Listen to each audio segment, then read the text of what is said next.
Hello बच्चों, मैं नीतू भट्ट आज आपको बसंत भाग 2 का दूसरा अध्याय दादी माँ पढ़ाने जा रही हूँ। इस पाठ के लेखक शिव प्रसाद सिंह जी हैं। इसमें लेखक ने अपनी दादी माँ के बारे में बताया है कि वे कितनी दयालु थी और अपने अच्छे स्वभाव के कारण वे घर और बाहर दोनों जगह के लोगों की प्रिय थी। लेखक को अपनी दादी माँ से बहुत लगाव था। वह उनके साथ बिताए गए क्षणों को याद करता है। ऐसी भी कठिनाई पड़ते ही वह उदास हो जाता था। ना चाहते हुए भी ऐसे समय में उसके सामने दादी माँ की शीतल छाया नाच उठती थी। उसे लगता था कि क्वार के महीने के तालाब में बदबूदार पानी में बच्चे अपने पूरे शौक से नहा रहे हैं। लेखक भी 1-2 बार नहाया था पर बीमार पड़ गया था और उसका बुखार रात 12 बजे के बाद ही उतर सका। बीमार लेखक दिन में चादर ओढ़कर सोया था।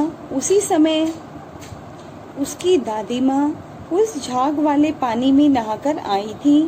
सन से सफेद बालों से पानी टपक रहा था। आते ही सर पेट छुआ और किसी चबूतरे की मिट्टी मुंह में डाली।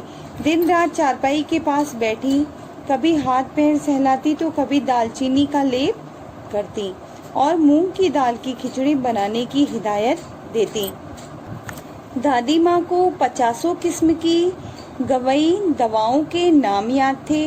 गांव में कोई भी बीमार होता दादी माँ सबसे पहले पहुँचती। वहीं हाथ माथा छूना तथा भूत से लेकर मलेरिया, सरसाम, निमोनिया आदि का विश्वास पूर्वक अनुमान लगाती। बीमारी में साफ सफाई का ध्यान रखती। तकिए का गिलाफ न बदले जाने पर वह बहुत नाराज होती और पागल सी हो जाती। एक दोपहर में दादी माँ रामी की चाची धन्नो पर खूब बिगड़ रही थी। उससे मैं सूद के सारे पैसे वापस करने की बात कह रही थी।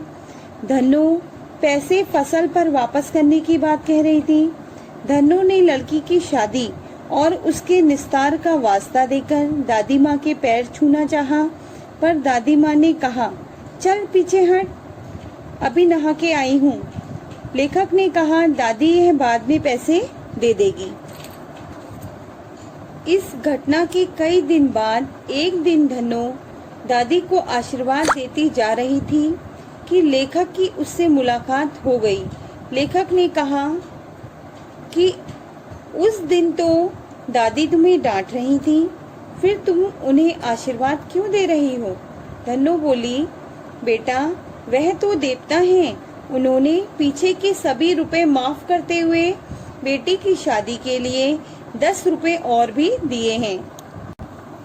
विवाह की रात में जब बारात चली जाती है और औरतें रात भर जागकर अभिनय करती हैं, जिसमें शादी से लेकर पुत्रोत्पत्ति तक के सभी दृश्य दिखाए जाते हैं, इसमें सभी पार्ट महिलाएं ही करती हैं, यानी सभी अभिनय महिलाएं ही करती हैं।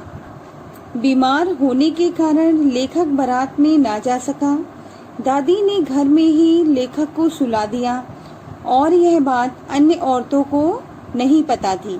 अभिनय में भाभी की बात पर लेखक की हंसी छूट गई और भांडाफोड़ हो गया। तब दादी ने लेखक का बचाव किया था। दादी की शरण में आते ही बच्चों को अभयदान मिल जाता था। दादी को जीवन का गहन अनुभव था। दादाजी की मृत्यु के बाद यह संसार उन्हें झूठी टटी के समान मालूम होता था, यानी झूठा प्रतीत होता था। उन्हें असली नकली शुभ चिंतकों की पहचान हो गई थी। दादाजी के श्राद्ध में लेखक के पिताजी ने अतुल संपत्ति व्यय की थी। दादी अकेली होने के कारण उदास रहने लगी। वे अपना अधिकांश समय पूजा पाठ में बिताने लगी। एक सुबह पिताजी और किशन भैया उदास बैठे थे। अब रुपए कोई उधार न देता था। कुछ लोगों के पिछले पैसे भी बाकी थे। वे रोने से हो रहे थे। तभी दादी उनका माथा सहलाते हुए बोली, अभी तो मैं हूँ ही। यह कहकर उन्होंने दादाजी के दिए हुए कंगन निकाले और देते हुए कहा, पुराने लोग सभी आगे पीछे का सोच लेते हैं, यानी आगे पीछे का सब सोचकर ही चलते हैं। तुम्हें परेशान या दुखी होने की कोई आवश्यकता नहीं है बेटा, मैं तुम्हारी मदद अवश्य करूंगी। अचानक किशन भैया का पत्र लिए हुए लेखक का हाथ कांप रहा था। उसे अपनी आंखों पर विश्वास नहीं हो रहा था कि दादी माँ इस दुनिया में नहीं रही। उसे इस बात पर बहुत दुख होता है। और यहीं पर यह पाठ बच्चों समाप्त होता है। धन्यवाद।